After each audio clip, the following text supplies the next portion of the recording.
Dreams నేను మీ మాధురి. ఈ రోజు మనం తాడిబండ హనుమాన్ టెంపుల్ దగ్గర ఉన్నాము. దాదాపు 150 సంవత్సరాల చరిత్ర గల ఈ టెంపుల్‌లో ఎలాంటి కైంకర్యాలు జరుగుతూ ఉంటాయి, స్వామివారికి ఎలాంటి ప్రత్యేక పూజలు జరుగుతూ ఉంటాయి, ఇవన్నీ డీటెయిల్‌గా తెలుసుకుందాం పదండి.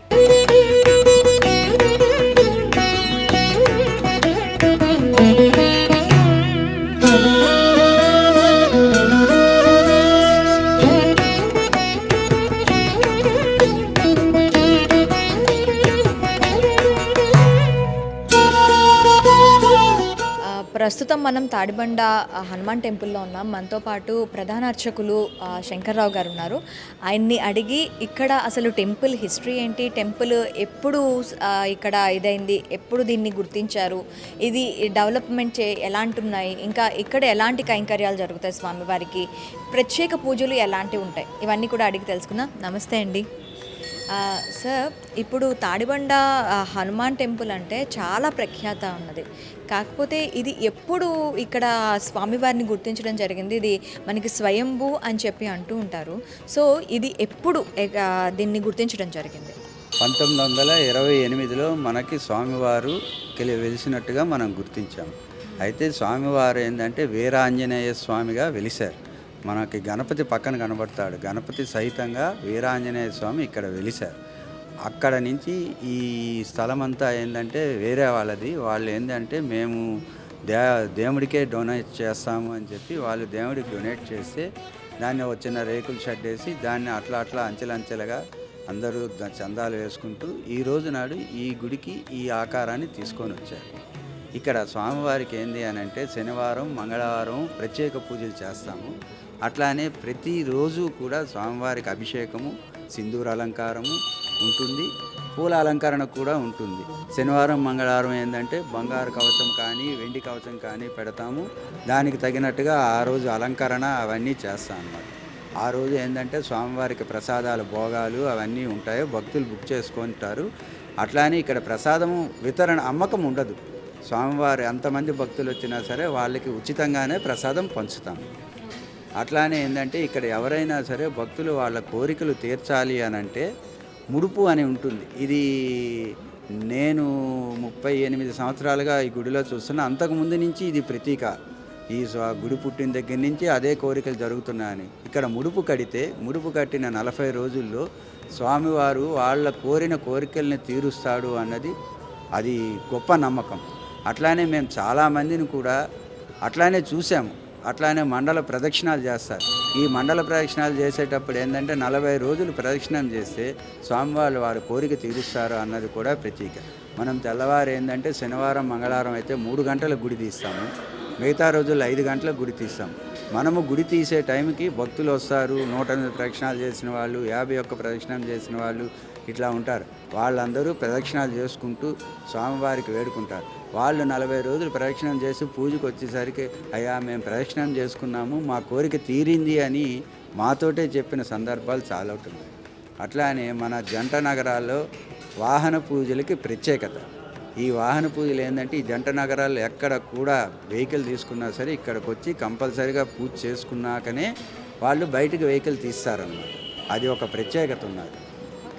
ఇక్కడ స్వామివారి కైంకర్యాలలో ముఖ్యంగా మీరు ఇందాక చెప్పినట్లు పూర్వభద్ర నక్షత్రానికి సంబంధించి ఎలాంటి అలంకరణలు ఉంటాయి, ఎలాంటి ప్రత్యేక పూజలు ఉంటాయి?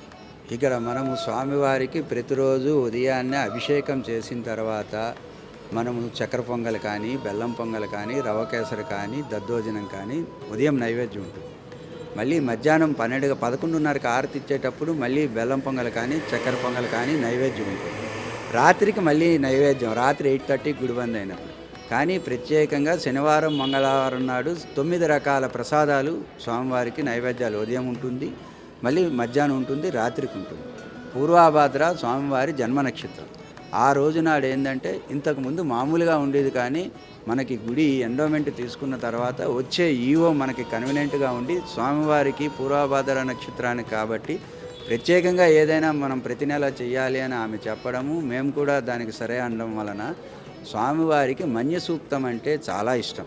మన్య సూక్తం ఒక్కసారి స్వామివారి ముందర నిలబడి మనము చెబితే మనము చేసుకున్న పాపాలన్నీ పటాపంచలైపోయి అట్లాగనే మనకి ఏది కావాలంటే అది స్వామివారు మన ఎదురుగుండా ఉండి మనకు ఆశీర్వదిస్తూ ఉంటారు. అందుకు మన్యసూక్త హోమం పెడదాము అని చెప్పి ప్రతి పూర్వభాద్రకి మన్యసూక్త హోమం ఉంటుంది. అట్లానే ఏంటంటే ఒక్కొక్క పూర్వభాద్రకి స్వామివారికి ఒక్కొక్క రకమైన అలంకారం, తమలపాకుల అలంకారం అని, తులసి అలంకారం అని, తర్వాత చామంతుల అలంకారం అని, స్వామివారికి వడల ఇష్టం అలాగని వడల అలంకారం అని, ఇక మొత్తం మనకి ఎన్ని అయితే ఉంటాయో అన్ని రకాల అలంకారాలు, స్వామివారికి పండ్లతో అలంకారము, ఇట్లా ఒక్కొక్కటి విశేషంగా చేస్తామన్నమాట. అట్లానే భక్తులు ఏంది అని అంటే ఇన్నాళ్ళు వాళ్ళకి అందుబాటులో లేదు, ఇప్పుడు అందుబాటులోకి వచ్చింది కాబట్టి అభిషేకం చేసుకునే భక్తులు ఆ అభిషేకానికి వస్తున్నారు, హోమం చేసుకునే భక్తులు హోమానికి వస్తున్నారు. అలాగే అలంకారానికి వచ్చే భక్తులు కూడా అలంకారం మేము ఈ నెలలో చేపిస్తామంటే మేము ఈ నెలలో చేపిస్తామని చెప్పేసి వస్తున్నారు. అయితే ఇవన్నీ ఏంటంటే మాకు దేవాలయ అధికారులు మాకు కోఆపరేషన్ చేయడము, మేము ఈ అలంకారాలు చేస్తూ ఉండడము, ఇవన్నీ ఒక ఎత్తు అయితే ఈ అలంకారాలని మీడియా వాళ్ళు ప్రత్యేకంగా వచ్చి ఈ అలంకారాలని భక్తులకు చూపించి ఈ దేవస్థానం యొక్క ప్రత్యేకత ఇదని చెప్పడం వల్ల కూడా ఇంకా భక్తులు బాగా, మేము మొన్న టీవీలో చూసామండి, చాలా అలంకరణ బాగుందండి, ఆ అలంకారం మేము చేసుకుంటే బాగుంటుంది. ఇట్లా మీడియా వాళ్ళు కూడా స్వామివారి యొక్క గొప్పదనాన్ని గుర్తించి వాళ్ళు ప్రజల్లోకి తీసుకొని వెళ్ళారు. కాబట్టి స్వామివారికి ఎటువంటి లోటు లేకుండా ప్రతి పూర్వభాద్రకి ఒక్కొక్క రకమైన, ఒకరోజు అరటి చెట్లు గంధమాదన దీంట్లో ఉండాలని చెప్పి స్వామివారికి ఒకరోజు మొత్తం దేవాలయంలో అరటి చెట్ల అలంకారం. అట్లాగే ఏంటంటే ఆయనకి ఏమైతే ఇష్టం ఉంటాయో అన్ని రకాలతోటి స్వామివారికి ప్రతి పూర్వభాద్రకి అలంకారం చేస్తాం. అలంకారం చేసిన తర్వాత వచ్చే భక్తులకి ప్రసాదాలు ఇస్తాము, ఎవరైతే చేయించుకున్నారో వాళ్ళకి. అలాగనే గుడికి దేవాలయానికి వచ్చే ప్రతి భక్తుడికి ఉచితంగానే ప్రసాదం పెడతాం.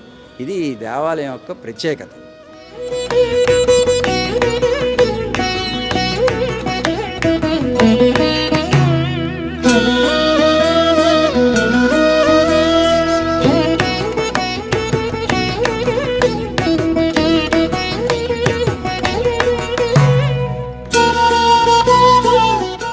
ఇక్కడ మనకి చుట్టూరుతా కూడాను పెయింటింగ్స్ ఉన్నాయి. ఈ పెయింటింగ్స్ వెనకాతల కూడాను ఒక ఇది కథ స్టోరీ దాగి ఉందని చెప్తూ ఉన్నారు.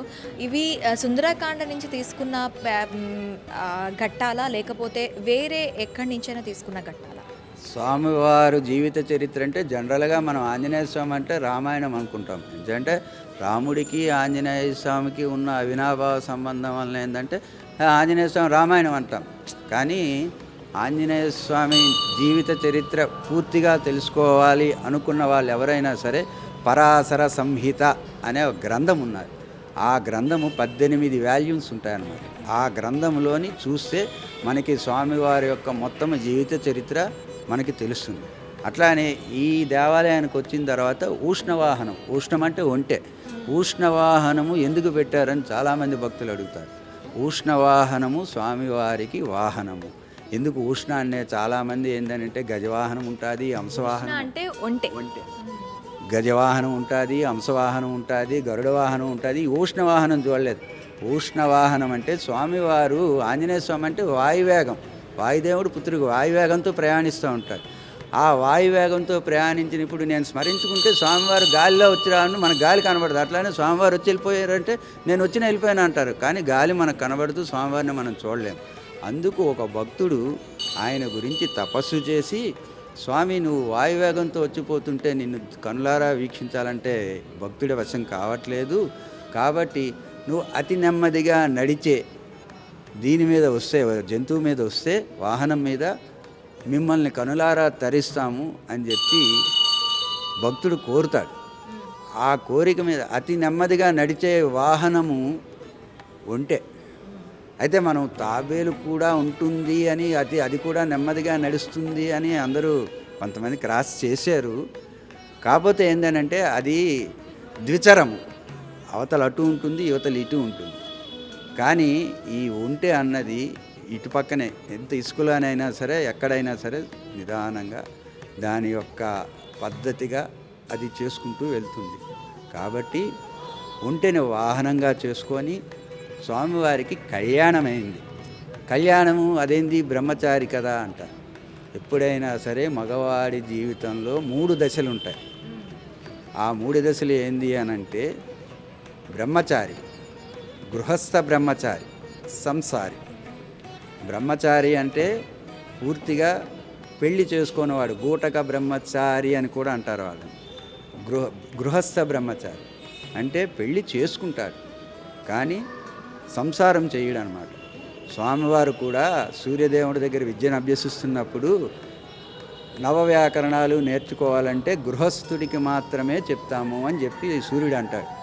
అయ్యా నేను బ్రహ్మచారిని, పెళ్లి చేసుకోమంటే నాకెట్లా కుదురుతుంది, మరి నువ్వు పెళ్లి చేసుకోకపోతే నువ్వు చెప్పనంటే నేను పండితుడిని ఎట్లా అవుతాను, ఈ చిక్కుముడికి అర్థం నువ్వే ఇవ్వాలంటే అప్పుడు ఆయన చెప్తాడు, నువ్వు వివాహం చేసుకో, సంసారం చేయకు, ఈ కల్పంలో నీకు వివాహం అవుతుంది, ఆమె తపస్సుకు వెళ్ళిపోతుంది, వచ్చే కల్పంలో నీకేంది అని అంటే వివాహం కళ్యాణాలు జరిపిస్తారు భక్తులు అని చెప్పి అంటారు. అంటే మరి అట్లా అంటే నువ్వు గృహస్థ బ్రహ్మచారిగానే ఉంటావు అని చెప్పి చెప్తాడనమాట. అందు గురించని పెళ్లి చేసుకున్నా సరే ఆయన బ్రహ్మచారిగానే ఉన్నాడు. ఈ కల్పంలో మనము జ్యేష్ఠ శుద్ధ దశమి నాడు ఆయన వివాహమైంది కాబట్టి ఆ సందర్భంగా ఆయనకి కళ్యాణం మనం గుళ్ళో జరిపిస్తాం.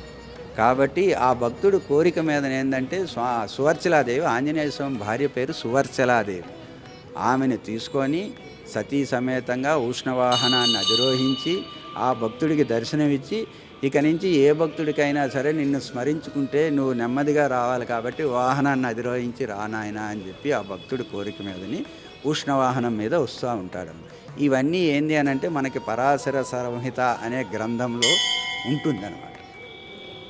థ్యాంక్ యూ అండి, థ్యాంక్ యూ వెరీ మచ్. చూసారు కదా, టెంపుల్ విశేషాలతో పాటు మనకి తెలియని ఆంజనేయ స్వామి వారి ఎన్నో వృత్తాంతాలు. ఆయన మనకి బ్రహ్మచారిగానే తెలుసు, కాకపోతే గృహస్థు బ్రహ్మచారి అని ఈరోజు మనం తెలుసుకోగలిగాం. మరొక ఇంట్రెస్టింగ్ అంశంతో మేము ముందుకు వస్తాం. Stay with us. స్వామి జనవరి 22 ఇక్కడ మనకి అయోధ్యలో రామ ప్రతిష్ట, ప్రాణ ప్రతిష్ట జరుగుతుంది. మరి దానికి సంబంధించి మన దగ్గర ఇక్కడ గుడిలో కానీ అక్కడ అయోధ్యలో కానీ ఎలాంటి కైంకర్యాలు నిర్వహించబోతున్నారు? మనకి ఇక్కడ గుడిలో అంటే మరి రాముల వారి ప్రతిష్ట అన్నప్పుడు ఆయన శిష్యుడు కాబట్టి ఆంజనేయ స్వామి ఆయన మొదలే గెంతుతాడు.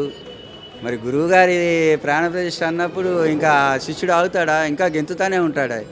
అందుకే మొన్న ఎవరో భక్తుడు, ఆ భక్తుడు ఈ భక్తుడిని, ఈ గురువుగారిని నమ్ముకుంటే ఈ గురువుగారు ఆ గురువుగారి దగ్గరికి ఏంటంటే లడ్డు 1265 కిలోల లడ్డూని ఒక భక్తుడు తయారు చేసి ఆంజనేయ స్వామి గుడి దగ్గర నుంచి మేము యాత్ర ప్రారంభిస్తామని ఎందుకు అన్నారంటే ఆయనకి మన తాడబందు గుడి అంటేనే ఆయనకి ఇష్టమట. అంచేత ఆయన ఆ లడ్డూని తెచ్చి మనకిక్కడ పెడితే ఇక్కడి నుంచి స్వామివారు ఏంటంటే మా గురువుగారికి నేను చేరుస్తాను, మీరు చేర్చేది ఏందని చెప్పి ఆయన నేను కాపలా వస్తానని చెప్పి ఈయన వెళ్ళి లడ్డూని అక్కడ చేరుస్తున్నాడు అనమాట. అంచేత ఏంటి అని అంటే రకరకాల మంది భక్తులు, అది ఏమైనా చిన్న కార్యక్రమం కాదు కాబట్టి ఎవరికి తోచిన విధంగా వాళ్ళు తీసుకొని వెళ్తున్నారు, ఎవరు ఉడతా భక్తిగా వాళ్ళు చేస్తున్నారు.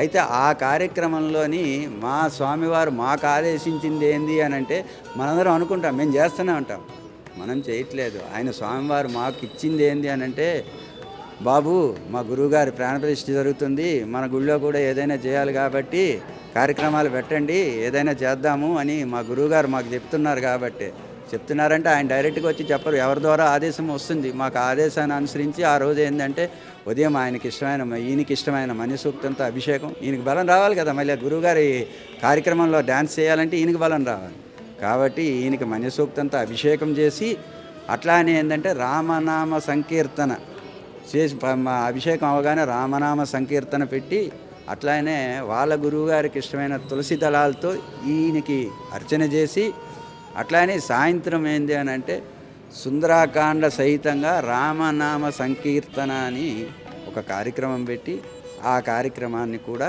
స్వామి భక్తులందరికీ వీణులుగా వినిపించాలని మేము ఆ రకంగా ఇక్కడ కార్యక్రమాలు పెట్టాం. అయితే జనరల్గా మా టైమింగ్స్ ఏంటంటే ఉదయం 5 గంటల నుంచి 11:30, సాయంత్రం 4:30 నుంచి 4 గంటల నుంచి రాత్రి 8:30కి మేము బంద్ చేస్తాం. కానీ వీళ్ళ గురువుగారు ప్రతిష్ట మాకు ఈయన గురువుగారు కాబట్టి ఈయన సంతోషంగా ఉండడానికి ఆ రోజు భక్తులకు కూడా దర్శనం చేసుకోవడానికి అవకాశం ఇవ్వాలని ఆ రోజు మొత్తంగా గుడిని తీసిపెట్టి ఉంచి ఆ గురువుగారి తాలూకా ప్రోగ్రామ్ని లైవ్ పెట్టించడానికని ఇక్కడ పెద్ద స్క్రీన్ ఏర్పాటు చేసి ఆ స్క్రీన్ ద్వారా మన గుడికి వచ్చే భక్తులు, అక్కడికి వెళ్ళలేని వాళ్ళు ఇక్కడికి వచ్చి దర్శించుకునే వాళ్ళు చాలామంది ఉంటారు కాబట్టి ఈ స్క్రీన్ ద్వారా వాళ్ళు కూడా దర్శించుకోవాలని చెప్పి కోరిక మీదని స్క్రీన్ పెట్టించి భక్తులందరికీ దర్శన కార్యక్రమాన్ని ఏర్పాటు చేసి అట్లానే మన గుడిలో మనము ఉడతాభక్తిగా మనం ఇవన్నీ చేస్తూ ఉన్నాం అన్నమాట. ఇది మేము మా గుడిలో శ్రీరామ అయోధ్యలో ప్రతిష్ట కార్యక్రమం తరఫులో మా గుడి నుంచి మేము చేస్తున్న ఈ చిన్న కార్యక్రమం. అయితే ఇప్పుడు ఆ రోజు బాలరామునికి ప్రతిష్ట కాబట్టి ఇంకా ఎలాంటి కార్యక్రమాలు ఉండబోతున్నాయి?